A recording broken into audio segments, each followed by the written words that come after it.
Os carboidratos são quebrados em moléculas de glicose, que passam pelo processo de glicólise, gerando ATP, NADH e moléculas de acetil-CoA. O acetil-CoA entra no ciclo de Krebs, no qual são formadas moléculas de gás carbônico, NADH e FADH2. Todos os NADH e FADH2 produzidos durante o metabolismo das biomoléculas passam pela cadeia respiratória, gerando ATPs e água. Já os lipídios são quebrados em glicerol e ácidos graxos. Uma das vias metabólicas do glicerol é a gliconeogênese, que dará origem a uma molécula de glicose. Os ácidos graxos podem passar pela beta-oxidação, gerando diversas moléculas de acetil-CoA que passam pelo ciclo de Krebs. Os aminoácidos, que formam as proteínas, têm seu grupo amino separado de sua cadeia carbônica, e enquanto os grupos aminos passam pelo ciclo da ureia e são excretados na forma de ureia, os esqueletos de carbono podem entrar como intermediários no ciclo de Krebs. Além disso, um dos intermediários da glicólise pode ser redirecionado para a via das pentoses fosfato e ser transformado em precursor para a síntese de nucleotídeos. Bom, eu vou falar um pouquinho agora do ciclo da glicólise e do ciclo de Krebs. Primeiramente, a glicólise se baseia principalmente na transformação da glicose, que é um composto de 6 carbonos, em piruvato, que é um composto de 3 carbonos. Para isso, a glicólise inteira é dividida em duas fases. A primeira fase, que vai desde a glicólise inicial até a frutose 1,6-bifosfato, e a segunda fase vai do gliceraldeído até o piruvato, que é o produto final. A primeira fase é constituída basicamente no investimento de energia, ou seja, são gastados 2 ATPs, um durante a transformação de glicose em glucose 6-fosfato e outro de frutose 6-fosfato em frutose 1,6-bifosfato. E a segunda fase seria basicamente a volta dessa energia, além de gerar uma margem de lucro para a glicólise como um todo. Pois, como de uma glicólise se dá 2 gliceraldeído, a reação do gliceraldeído 3P até o piruvato pode ser multiplicada por 2. Sendo que em cada uma das reações de gliceraldeído até o piruvato são produzidas 2 ATPs, além de uma molécula de NADH, na transformação de gliceraldeído 3-fosfato em 1,3-bifosfato glicerato, podemos multiplicar esse valor por 2. Considerando que na primeira fase teve um gasto de 2 ATP e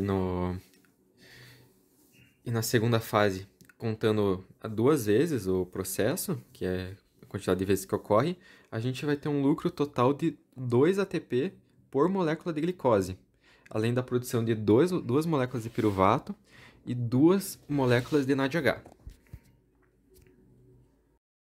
Agora, no ciclo de Krebs, a gente vai iniciar com o piruvato, derivado da glicólise, e vai transformá-lo em acetil-CoA pela piruvato desidrogenase, sendo acetil-CoA um composto de 2 carbonos, e sendo esse acetil-CoA, juntamente com o oxalacetato, vai dar origem ao citrato, um composto de 6 carbonos.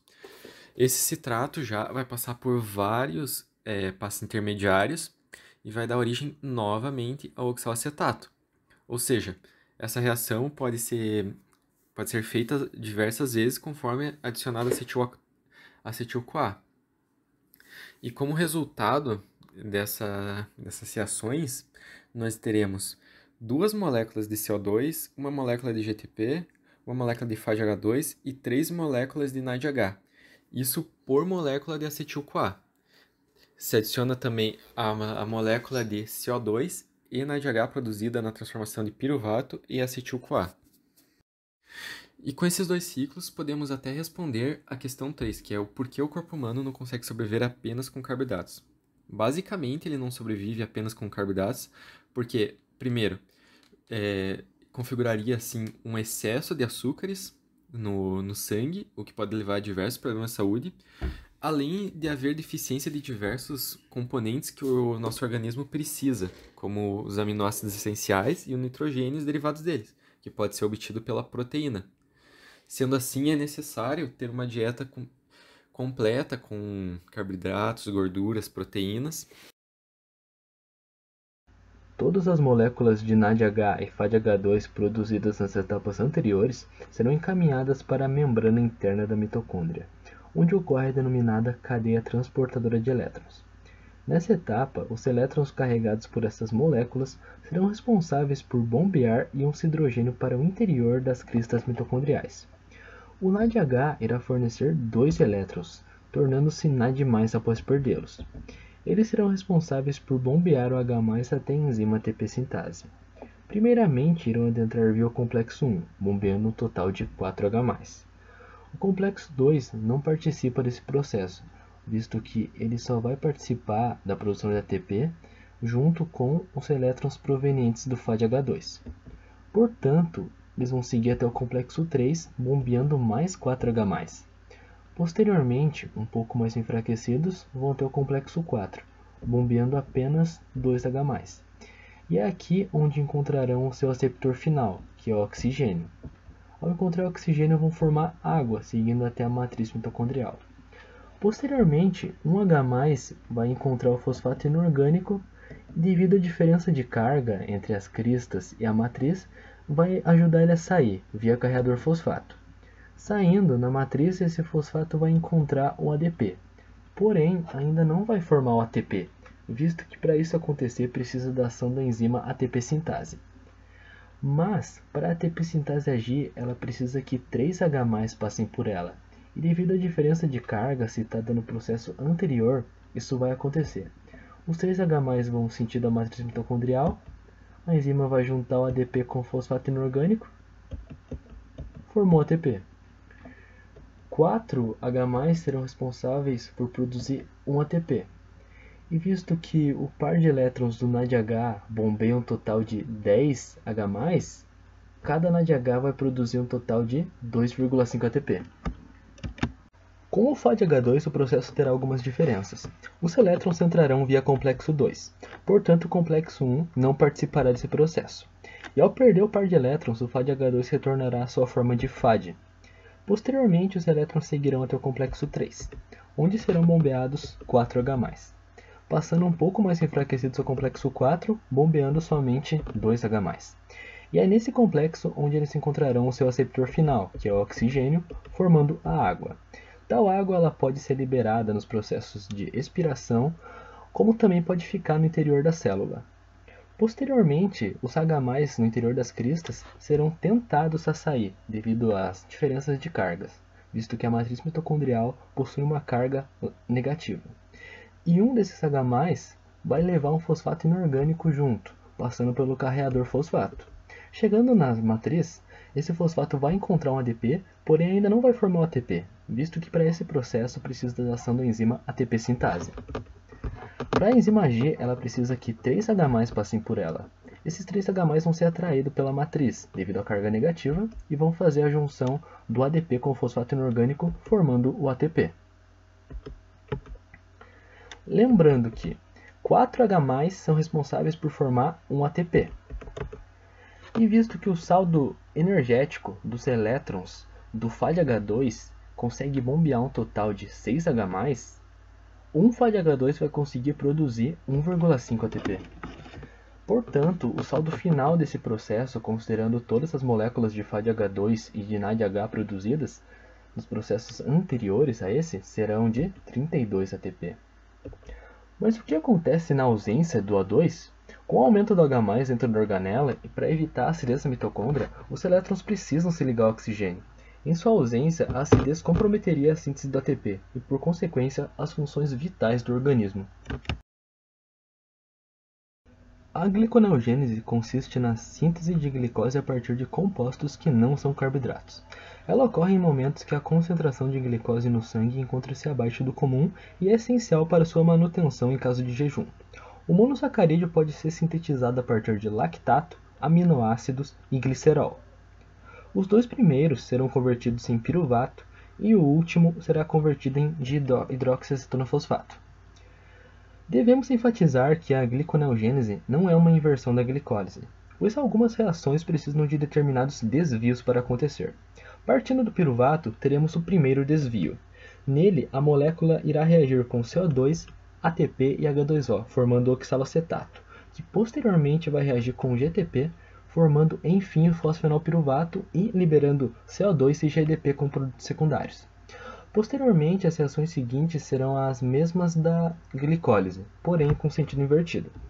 Esse fosfenolpiruvato vai se transformar em 2-fosfoglicerato, que vai virar o 3-fosfoglicerato, seguindo para 1,3-bifosfoglicerato, gliceraldeído 3-fosfato, convertido em frutose 1,6-bifosfato. Esse gliceraldeído 3-fosfato vai ser convertido também em dihidroxiacetonofosfato, que vai virar frutose 1,6-bifosfato. Na molécula de frutose 1,6-bifosfato ocorrerá o segundo desvio. Ela será hidrolisada, tornando-se frutose 3-fosfato e liberando um fosfato inorgânico.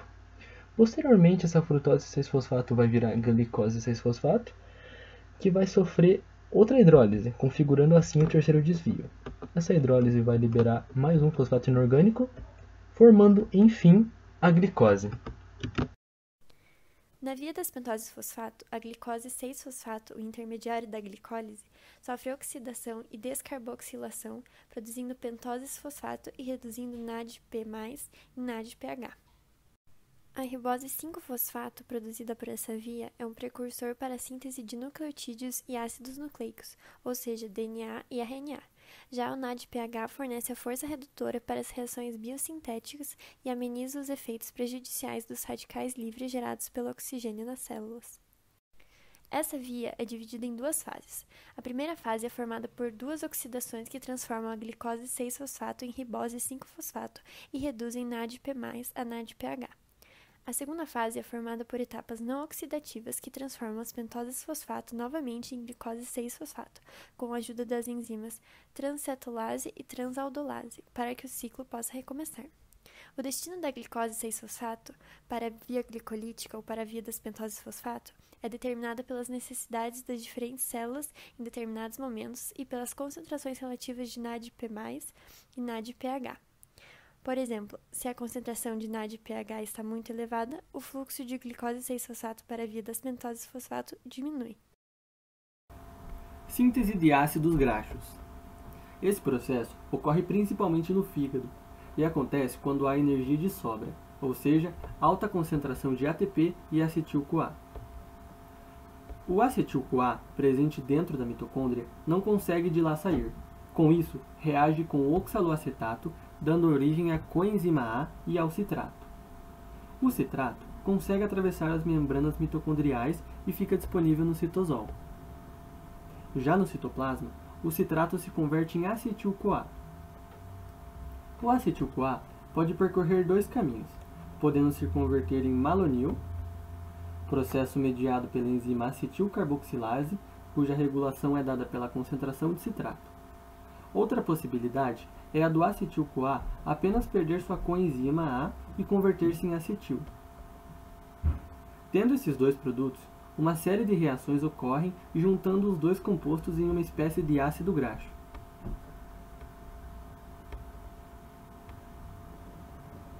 Sendo assim, as demais reações para a formação de um ácido graxo de cadeia longa são idênticas às anteriores.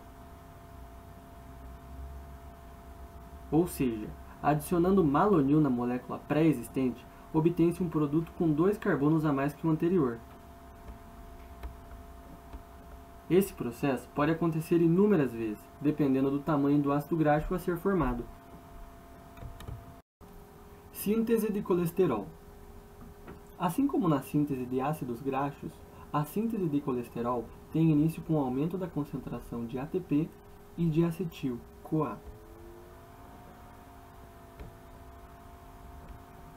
De início, 3 moléculas de acetil-CoA se fundem e dão origem a beta-hidroxi-beta-metilglutaril-CoA, ou simplesmente HMG-CoA. Essa molécula reduz-se a mevalonato. É nessa reação que atua a enzima reguladora do ciclo. Posteriormente, o mevalonato é fosforilado, dando origem a uma molécula de isopropeno, que se polimeriza em 6 unidades, dando origem ao equaleno. Por fim, essa molécula sofre uma ciclização, dando origem ao colesterol.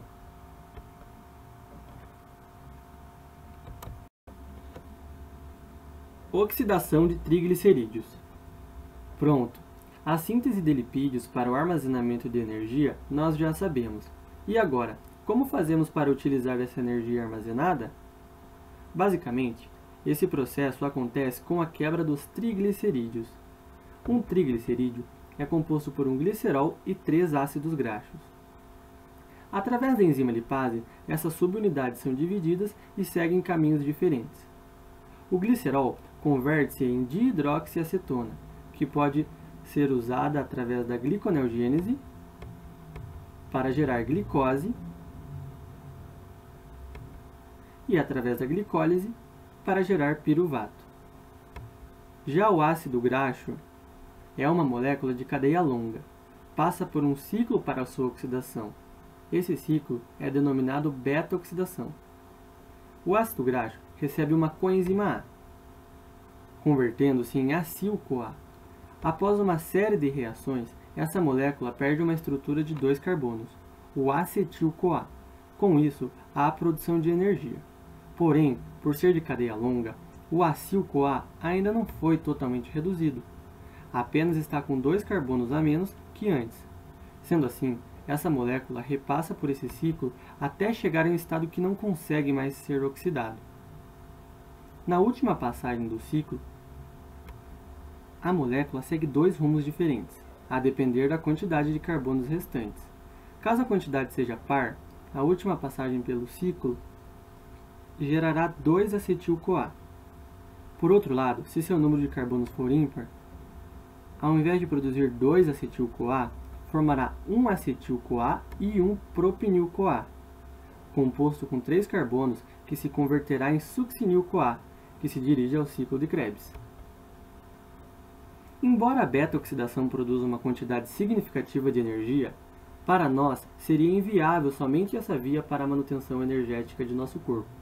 Isso porque alguns tecidos, como o nervoso, necessitam exclusivamente da glicose para a produção energética, e a glicose produzida pelo glicerol não é o suficiente para isso. Bom, eu vou falar sobre o ciclo da ureia. A produção da ureia vem a partir da amônia.